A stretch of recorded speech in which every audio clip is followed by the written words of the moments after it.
ನೋಡ್ತಿದ್ದೀರಾ speed news Kannada. ನಾನು ಪ್ರಿಯಾ ಸೋಮೇಶ್. ಇತ್ತೀಚಿನ ದಿನಗಳಲ್ಲಿ ನೀವು ಸಾಕಷ್ಟು ಸಿನಿಮಾಗಳನ್ನ ನೋಡ್ತಾ ಇದ್ದೀರಾ. ಬಟ್ ಅದರಲ್ಲಿ ಹಳೆ ಕಲಾವಿದರಿಗೆ ಅವಕಾಶಗಳು ಇಲ್ಲ. ಹಳೆ ಕಲಾವಿದರುಗಳು ಇತ್ತೀಚಿನ ಸಿನಿಮಾಗಳಲ್ಲಿ ಕಾಣಿಸ್ಕೊಳ್ತಾನೆ ಇಲ್ಲ. ಅದರಲ್ಲೂ ದೊಡ್ಡ ದೊಡ್ಡ ಬ್ಯಾನರ್ಗಳಂತ ಬಂದಾಗ ಹಳಬ್ರೆಲ್ಲ ಇಲ್ಲವೇ ಇಲ್ಲ ಬಿಡಿ. ಹೊಸಬ್ರಿಗೆ ಬಹಳ ಅವಕಾಶಗಳು ಸಿಗ್ತಾ ಇದೆ, ಅದು ಖುಷಿ ವಿಚಾರನೆ. ಆದರೆ ರೇಖಾ ದಾಸ್ ಅವರು ಇತ್ತೀಚಿನ ಒಂದು ಪ್ರೆಸ್ ಮೀಟ್ನಲ್ಲಿ ಒಂದಷ್ಟು ಮಾತುಗಳನ್ನ ಮಾತನಾಡಿದ್ದಾರೆ.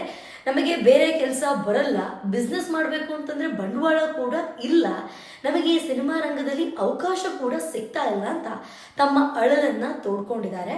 ಹೊಸಬ್ರಿಗೆ ಸಿಕ್ಕಾಬಟ್ಟೆ ಅವಕಾಶ ಕೊಡ್ತಾ ಇದ್ದಾರೆ, ಅದು ಖುಷಿ ವಿಚಾರ. ಆದರೆ ಹಳಬ್ರಿಗೆ ಏನಾಗಿದೆ, ಹಳಬ್ರಿಗೆ ಯಾಕೆ ಅವಕಾಶ ಕೊಡ್ತಾ ಇಲ್ಲ? ನಾನು ಇಂಡಸ್ಟ್ರಿಗೆ ಬಂದಾಗ ನನಗೆ 13 ವರ್ಷ, ಇಲ್ಲಿಗೆ ನಾನು 40 ವರ್ಷಗಳ ಕಾಲ ಈ ಒಂದು ಸಿನಿಮಾ ರಂಗದಲ್ಲಿ ಇದ್ದೀನಿ. ಬಟ್ ಆದರೆ ನನಗೆ ಈಗ ಯಾವುದೇ ಒಂದು ಒಳ್ಳೆ ಬ್ಯಾನರ್ಗಳಲ್ಲಿ ಸಿನಿಮಾ ಸಿಗ್ತಾ ಇಲ್ಲ ಅಂತ ಹೇಳ್ಕೊಂಡಿದ್ದಾರೆ. ಇತ್ತೀಚಿನ ದಿನಗಳಲ್ಲಿ ಅವ್ರದ್ದು ಒಂದು ಜಾಲಿ ಅನ್ನುವಂತಹ ಸಿನಿಮಾದಲ್ಲಿ ಆ್ಯಕ್ಟನ್ನು ಮಾಡಿದ್ದಾರೆ. ಅದರ ಒಂದು ಪ್ರೆಸ್ ಮೀಟ್ನಲ್ಲಿ ಮಾತನಾಡಿದ್ದಾರೆ. ಹಳುಬ್ರೆಲ್ಲ ಎಲ್ಲಿ ಕಾಣೆಯಾಗಿದ್ದಾರೆ, ಮರೆಯಾಗಿದ್ದಾರೆ ಅಂತ ಅಂದ್ಕೊಳ್ತಾರೆ. ಆದರೆ ಹಳುಬ್ರೆಲ್ಲೂ ಕೂಡ ಮರೆಯಾಗಿಲ್ಲ, ಅವ್ರನ್ನ ಮರೆ ಮಾಡಿದ್ದಾರೆ. ಎಲ್ಲೂ ಕೂಡ ಅವರಿಗೆ ಅವಕಾಶ ಸಿಗ್ತಾ ಇಲ್ಲ. ಯಾವುದೇ ಒಂದು ಸಿನಿಮಾಗಳಿಗೆ ಕಾಮಿಡಿಗಾಗಿರಬಹುದು ಅಥವಾ ಯಾವುದಕ್ಕೂ ಕೂಡ ತಗೊಳ್ತಾ ಇಲ್ಲ.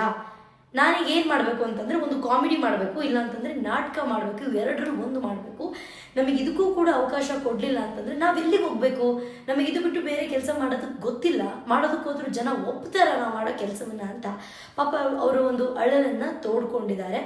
ಅದ್ರ ಜೊತೆಗೆ ನಾನು 13 ವರ್ಷಕ್ಕೆ, ತಮ್ಮೆಲ್ಲರಿಗೂ ಗೊತ್ತಿರಬಹುದು, ಒಂದಷ್ಟು ಹಳೆಯ ಕಲಾವಿದರು ಚಿಕ್ಕ ವಯಸ್ಸಿನಲ್ಲೇ ಸಿನಿಮಾ ರಂಗಕ್ಕೆ ಕಾಲಿಟ್ಟಿದ್ದಾರೆ. ಅದರಲ್ಲಿ ರೇಖಾ ದಾಸ್ ಕೂಡ ಒಬ್ಬರು.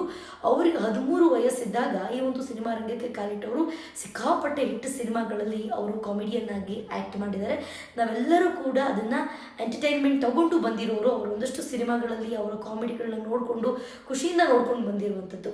ಆದರೆ ಈಗ ಅವರಿಗೆ ಯಾವುದೇ ಒಂದು ಒಳ್ಳೆ ಬ್ಯಾನರ್ನಲ್ಲಿ ಸಿನಿಮಾಗೆ ಅವಕಾಶ ಸಿಗ್ತಾ ಇಲ್ಲ.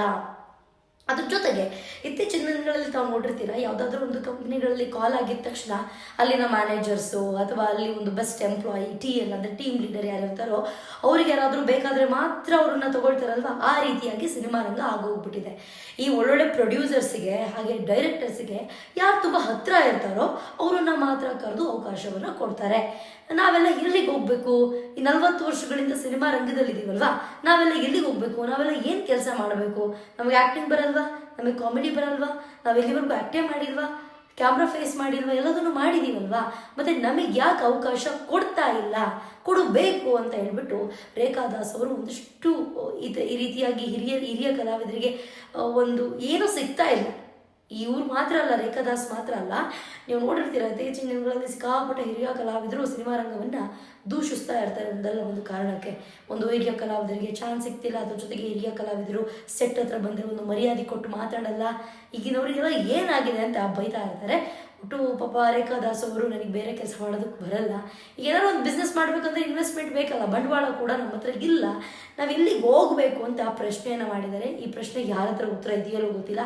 ಅಟ್ಲೀಸ್ಟ್ ಹಿರಿಯ ಕಲಾವಿದರಿಗೆ ಒಂದು ಸಣ್ಣ ಪುಟ್ಟ ಪಾತ್ರಗಳನ್ನ ಕೊಟ್ಟರೆ ಅವ್ರ ಹೊಟ್ಟೆ ತುಂಬುತ್ತೆ ಅನ್ನೋದು ಒಂದಷ್ಟು ಜನರ ಉದ್ದೇಶ. ಇದಾಗುತ್ತೆ ಇವತ್ತಿನ ವಿಶೇಷ. ನೋಡ್ತಾ ಇರಿ ಸ್ಪೀಡ್ ನ್ಯೂಸ್ ಕನ್ನಡ, ಸುದ್ದಿ ನಿಮ್ಮದು, ವೇಗ ನಮ್ಮದು.